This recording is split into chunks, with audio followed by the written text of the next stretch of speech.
Coming up on World's Greenest Homes. In Texas, a home that uses air conditioning to heat the pool. The air conditioner dumps its heat into the swimming pool, therefore the air conditioner has to work less and we get free pool heat. Austin, Texas, where the summers are long, hot, and humid. It's a city known for its hospitality and its music capital of the world. Now, some say it's the most livable city in America, while others claim it's the greenest.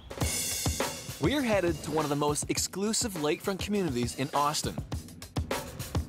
Here in Tarrytown, a secluded neighborhood just 3 miles from downtown Austin, an architect set out to build a playful home for his family.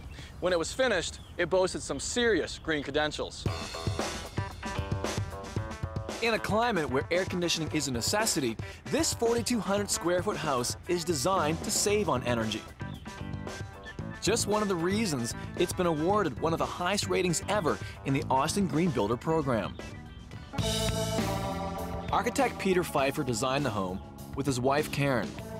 They live here with Alex, Zachary, Benjamin, and Ava, and four-legged friends Champ and Splash.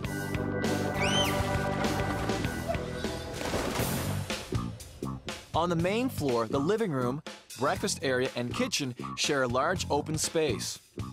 Just next door is a screened-in porch. Down the hallway, the kids have their own wing with 3 bedrooms and a rec room. Upstairs is the master suite with a dressing room and a bathroom. Out in the backyard, a porch overlooks the pool area. Hi, Emmanuel. Hi, Karen Pfeiffer. Nice to meet you. Pleasure meeting you. Peter Pfeiffer, welcome Peter, to our pleasure, home. real pleasure. This is great. Well, thanks. All right, let's look around. Come on in. You look at the house on the outside, you really wouldn't know that it was a green-rated home. We wanted to make it look like just a comfortable home that, oh, by the way, is extremely green and extremely energy efficient and very healthy to live in. What makes this room part of the sustainable picture? This room being open to the kitchen, the breakfast room, the stairs, they all get to feed each other in terms of size and light and stuff. So that actually made this large space smaller than if there were 4 individual spaces. Right. People think you have to have a small house to be green. Right. So what does that mean? We sell 2 or 3 of our kids and then we can have a small house? The focal point of this living room is this cozy wood-burning fireplace, perfect for family gatherings, but often a real energy waster. This one's an isocurn unit, which is made out of volcanic pumice. It puts out a lot of heat, a lot more so than a traditional masonry fireplace would. Oh, I see, and that's due to the volcanic rock inside. And the fact that we didn't put it on an exterior wall. Any heat that it gives out, it's giving out into the house instead of to the outside. Peter and Karen sourced the limestone from local quarries within 25 miles of the house. Well, that's smart, though, getting it locally. It was actually a fun little field trip. Yeah. I'd never been to a quarry before. This is your main dining area? This is where we have our family meals. We've got Right. a dining room, but this is where the real family action occurs. Let's take a look at your kitchen. Okay. Okay, yeah, let's go in there. Do you like having such an open kitchen like this? Yeah, I do. It works well. And one of my favorite features are just the countertops. I've got a lot of counter space here for cooking and kids' schoolwork, and you know, we live in the kitchen. Yeah. The countertops are made of the same local limestone as the fireplace, and as you'd expect, the appliances are Energy Star rated. The floors are made from recycled antique pine. Any issues with having a hardwood floor in the kitchen? What we got underneath there, it's hard to see, but there's actually a drain pit underneath the dishwasher and the sink and underneath the refrigerator. So if there are any leaks at any of the plumbing fixtures, they go down a drain and out to the basement. So there's no risk of water sitting here on the floor too long and warping the wood? Right. So who does most of the cooking? Well, certainly not me. Attached to the main living space is the screened-in porch. Oh, it's so aired in here too, it's nice. Yeah, it's one of our favorite rooms. It is a screened-in porch, but we made it nice enough to be a living room. There's no getting around the use of air conditioning in Austin's summer heat. But this space is designed to stay cool naturally.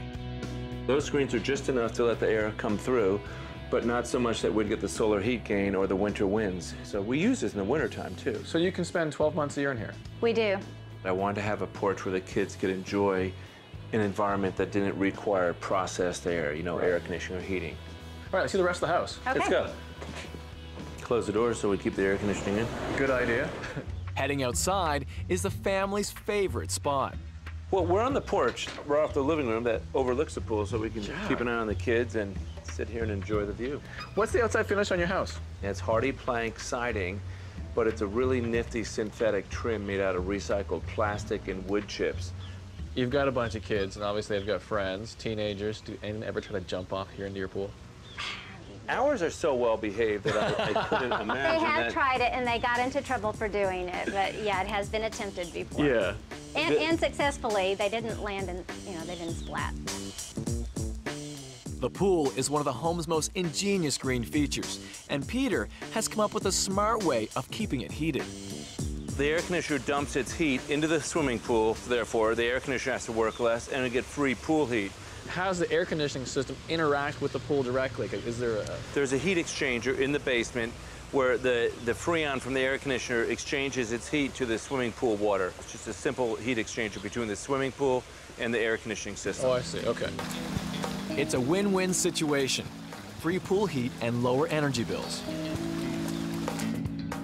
In Austin's dry climate, there isn't much water for landscaping, so Peter installed a rainwater collection system. And how much does this hold?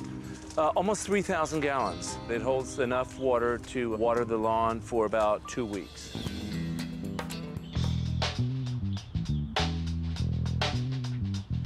One of the biggest things I've learned here is just to not have to use as much energy as you think you do.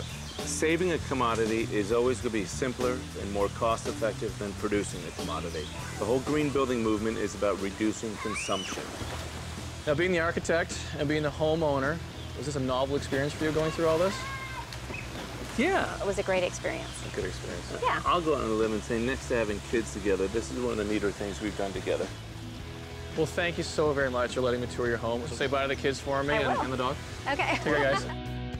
Designing an energy-saving home in a hot climate may have been an experiment in green building for Peter and Karen, but they've managed to build a family home that fits them just right.